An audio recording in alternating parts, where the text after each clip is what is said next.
Dean, are tariffs inflationary? Yeah. Why? Why? Who pays for tariffs? Not the company that you are tariffing. So let's use the favorite example. China exports stuff to us and then we tariff them, right? We as an importer of Chinese goods pay for the tariffs, not China. I think that's what the most important fact that people need to understand is that the company exporting the product does not pay for the tariff. To be fair, my guess is in the long term, it probably comes out to about 50-50. But I mean, still, like, a lot of it is passed on to the consumer, of course. Stop. How it works is this. They put stuff on a boat. It arrives here. When the company that imports it and distributes and sells it, let's say Costco, whatever, the distributor, goes to the port and takes it, they pay for the tariff there. At the port.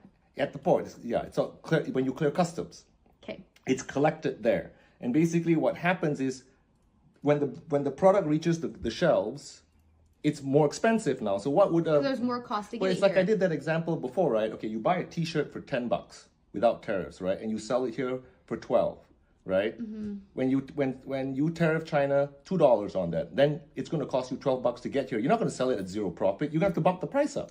I know, but everyone says in the comments that believe this whole tariff thing, then we should be buying American-made t-shirts. Yeah, okay. We grow cotton here anyway. That's a fallacious argument, though. Okay, what is your cost of living here? What is your cost of labor here compared to China? How are you going to pay people to make that t-shirt at the same price that they make it in China? It's impossible. And what's the result of that, right?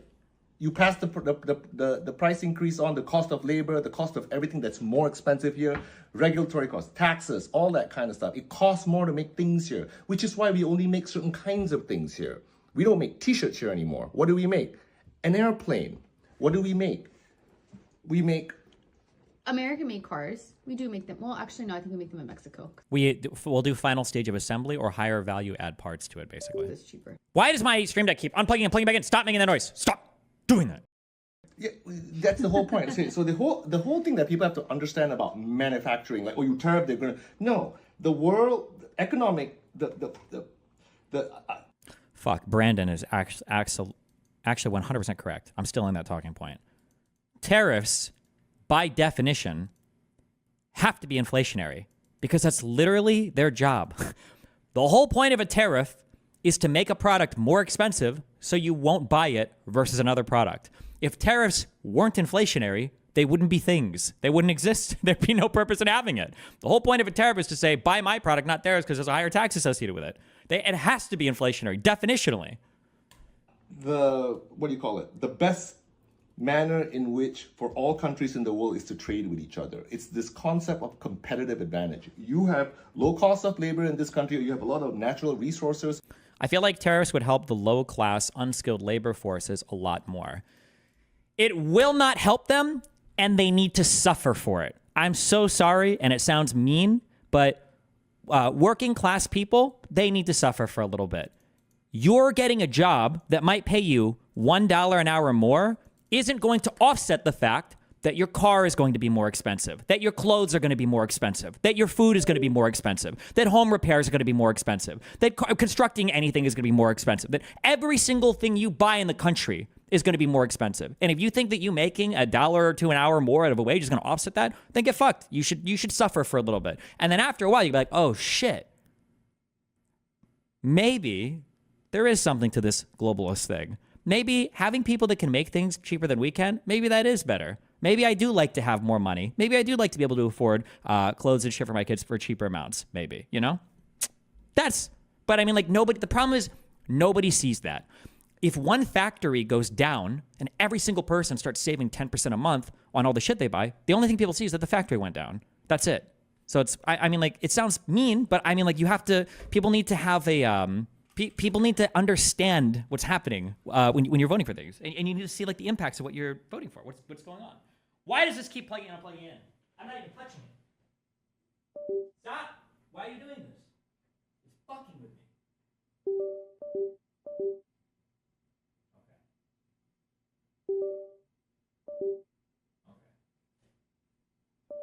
What? What?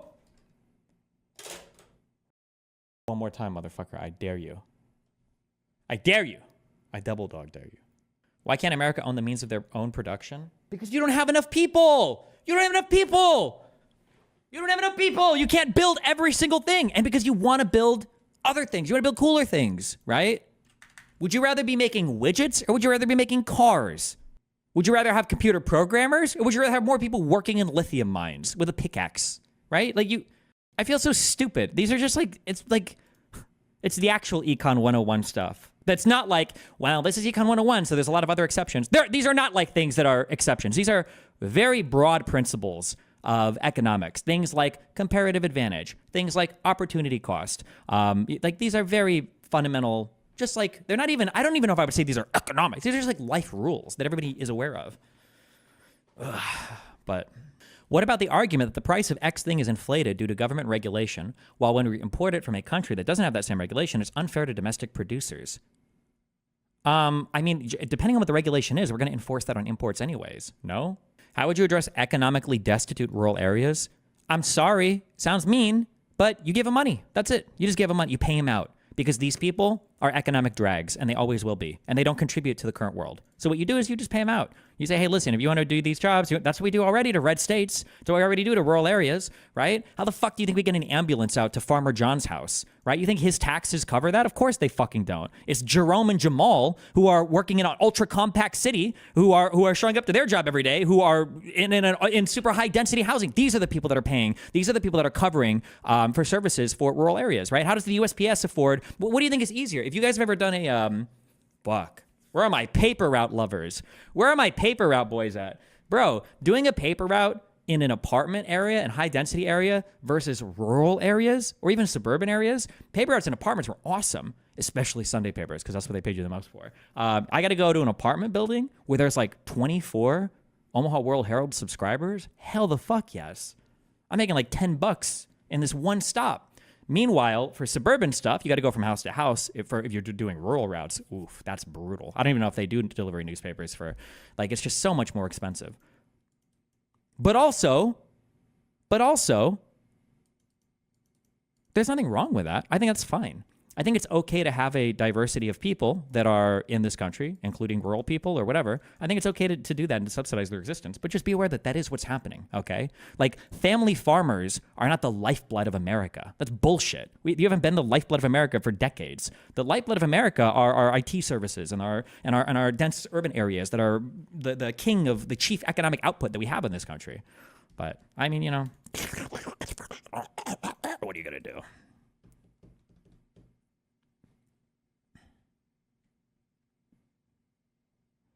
They do deliver paper for rural routes. I used too much gas, drove on the left side of the road at 3 a.m., throwing papers from the wheel. What does that mean? Throwing papers from the wheel? Like from your window? Destiny, the non-apologetic elitist. You can call me what you want. I speak facts, son. I'm sorry. I'm sorry if reality offends you. Jesus, you guys are retarded and snowflakey. I don't know what you want. I don't know what you want somebody to say, but that's the world as it is. Economies move forward. Economies are moving forward. The world is moving forward. You've got two options. Get with it or get left the fuck behind. The problem is that you're voting the same as I am in my country, so you're voting to leave us the fuck behind. I don't want to be left behind. I would rather be competitive. No, fuck competitive. I don't want to be competitive. I want to be the ruler, okay, of economies versus China or India, okay? My conservative friend argued that if we educate our population too much, e.g. computer programmers, then we'll just have low-skilled labor shortages, e.g. construction. Is the answer just a lot more immigrants? Well, there's two things going on there. One is we've got the beautiful thing called the free fucking market. Oh, Brian, I added you on Discord. I saw you out. So the free market means, ideally, right, if we start to have a shortage of lower labor, then those jobs will pay more. They'll offer more money for it. Some of the largest wage gains over the past few years have gone to low-skilled labor because there are shortages in those markets. God damn. I hate to do anecdote, but I could even say that anecdotally. Driving around Omaha after COVID, I see fucking Burger King with now hiring 14 an hour signs in the windows. What the fuck? Not there's anything wrong with it. I don't think it's bad. But yeah, if there's a low-skilled labor shortage, either the cost of labor will go up as there's fewer people to employ. So stuff will either start to become automated, or at least the people that'll work those jobs will get paid more, or people will do that instead of going to college. Yeah. I get that you are service-pilled, but farmers are still a huge margin of the U.S. Isn't 98% of the farming done by big business? It's not family farms, no? A trapper friend of mine told me that unemployment is artificially low due to people leaving the labor force. Is there any truth to this? How can I counter that? I it's just And then you trade with it's like the same talking points over and over again.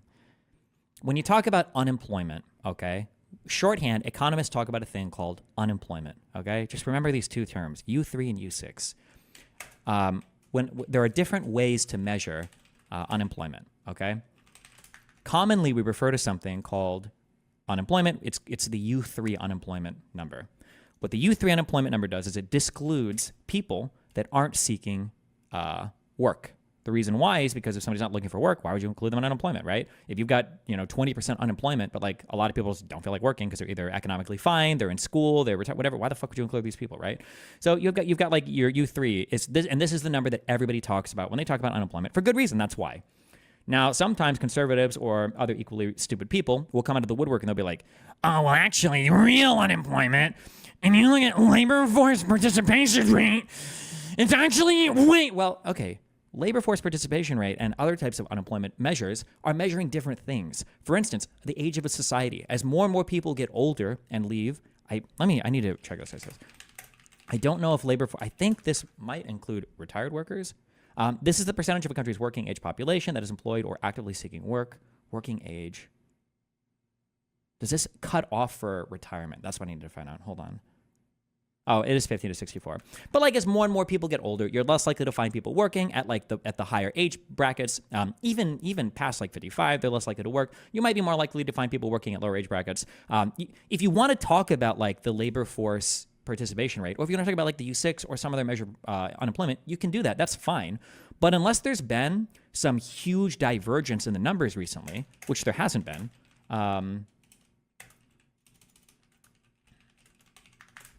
to pretend that there's like some huge thing going on here is stupid. Is there a way that I can overlay the U3 and the U6 on this? Yeah, actually, and I really shouldn't even grant that because I don't even know if labor force participation rate is down. I'm not even sure that's true. Oh, yeah, okay. I didn't even know this number existed. Oh, so look, even I learned something. So there's something called, I guess, for prime age? Because I figured there's probably people around 60 that retire, but they're not at 64 yet. So this is measuring 25 to 54. And your percentage of employed people here looks like it's about as high as it's ever been. But there is no unemployment crisis in this country. It's just not. That's just not real. So when people talk about like immigrants stealing jobs, like what job, bro? We have like a labor. I'm pretty sure we're still technically considered in a labor shortage right now. Watching Destiny have takes like this makes me realize he is more out of touch than I give him credit for. Aaron Pitts, what the fuck did I just say that was wrong? What was so troubling to you that you don't understand? Tell me, we'll explain. I'll teach you for free right now. What do you have trouble understanding? Oh, also, hold on. I was completely wrong about this family farms thing. 1 second. I felt like I read this at some point, but this is not true.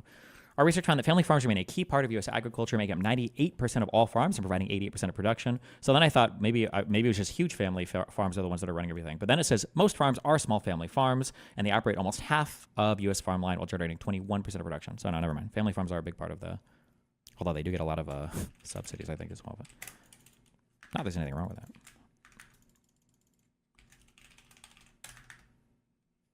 Aaron responded. What did he say? This isn't even an American-only thing. What is he? Never mind. Oh, he's just retarded. Okay. Good luck. Don't forget to take your medication. He said from a job seeker's standpoint, it's never been worse to find a job. Yeah, he's probably like 23, and it's his first time in the job market ever or whatever. Like, yeah. How do you prevent low-skilled labor shortages if societally we're pushing more and more into higher education? Like, should some people just not try for college even though it provides the best long-term wealth? My conservative friend asked this, and I couldn't answer. I mean, it's okay. Not everybody has to do, like, ultra-high-skill labor. And as more people move into high-skilled labor, ideally, theoretically, low-skill wages should increase because there's a tighter market to draw from, right? As supply increases, then cost for that labor should increase. Some of it will also be automated as well, right? Like a lot of restaurants, almost every fast food restaurant that I walk into now, or at least on the McDonald's, have like the automated ordering boards and stuff. That's probably replacing a worker or two, maybe, right? To be honest, there's been a huge amount of layoffs on the tech sector, so I would assume that there is an oversupply of labor. Shut the fuck up, bro. Tech overhired like crazy during COVID. You motherfuckers were making money hand over fist. It was disgusting. The fuck out of here. Bro, tech labor, like during COVID or right after was insane. You motherfuckers knew it was fucking insane, okay? You dipshits were working like fucking 7 jobs remotely at the same time, making like $450K a year. Fuck, get the fuck out. And I know this, I'm being a bit hyperbolic, but I mean, there were tons of like hirings for tech and shit over, and it was pretty obvious. There's probably going to be some layoffs afterwards. Like, genuinely curious, is your thought that there will always be some kind of low skill labor, regardless of how advanced technology advances? Probably. Like there's like it's called the lump of labor fallacy. I feel like I read this in Capital when I read like the 2 chapters of it forever ago, and it's like, this is so dry. Fuck me. Or maybe I read this about Marx. Can somebody tell me if I'm making this up or not? I've said it a few times and nobody's corrected me, but maybe. Didn't Marx theorize that like sewing looms would put out of business so many low-skilled laborers that capital would become so advanced that people would run out of work to do? Like, I think even Marx thought that. No? Can somebody link me that? So when I say that, I feel like I'm speaking from more authority than just I feel like I remember reading. So people have been saying this forever, right? Automated driving is going to put all of our people out of automated order machines are going to put, like, this is a lump of labor fallacy. There's always more work to do. We're so good at finding work to do. Can you expand on paying out the unproductive members of society in these rural areas? Are you just talking about something like stimmy checks? Yeah, pay them money. Their labor is not worth anything in today's economy. Or for a lot of it, people's labor just isn't worth as much. So you pay them out. Just do wealth transfers, right? If you want to live on a farm or if you want to do this work or whatever, and it's not necessarily the most economically productive work, I mean, we can pay you out from the blue areas that have the high economic output, I guess, maybe, right? With other people, and we're very, very good at making high, technology stuff. And we're a knowledge economy. That's right. And we're very, very, advanced. We make weapons, we make airplanes. That's what our competitive advantage is. This guy got his education at DGG University. Correct. We do final stage manufacturing for very sophisticated and technical products. That is correct. Good job. You get an A+. Advanced, we make weapons, we make airplanes. That's what our competitive advantage is. How we make it exactly, right? Then you export that to other countries and you import the things that they're good at. It's called trade. It's how economy started, barter. Back in the Middle Ages, whatever, like, hey, I'm really good at fishing. I can catch a fish. That guy's really good at hunting. Is there any validity to the claim that a meaningful amount of our unemployment is gig work? I've heard that claim, but I don't know if it's valid. I feel like at this point, gig work has existed enough that we should start to see some long-term impacts of whether it's good or bad. I mean, if people are choosing to do it, it seems like there must be some kind of amount of money being made there. But I think you also have to be very careful when you analyze gig work about like the type of analysis you're engaging in to see if you're capturing meaningfully the experience of people doing it, right? So like, obviously now there's a meta for doing like Uber and shit, right? If somebody pulls up in like a F-150, you're like, this is your first time? You're not in the right car for this. There's no way that your costs of everything are making this worthwhile to you, right? There's a certain car that you drive. There are probably routes or areas that people stick to. I'm sure if you brought on like a DoorDash or Uber driver, they'll tell you like all the things that we do to make money, so. Shooting a bow and arrow at a bird, that guy wants to eat fish and you want to eat chicken, whatever, right? You trade. I always point out to these tariff ding-dongs, the country of Singapore, a country with zero natural resources, and aggressive free trade policy, and some of the highest incomes in the world. I wonder what's most of Israel's exports? Is it like tech and shit? Because I'm pretty sure that land has like fuck all for natural resources too. So much for the land of milk and honey to Abraham and Moses. The fuck? I think it's all like tech and shit that they do, right? Destiny water? Israel doesn't even have fucking water in the oh god. Was it the 50s? It was called, I think they called it the War of Water, but they had to build a huge water carrier to the north of the, I don't remember anything. I forgot it all. Let's see. You've got the Jordan River that separates Israel and Jordan, and that flows down from what sea?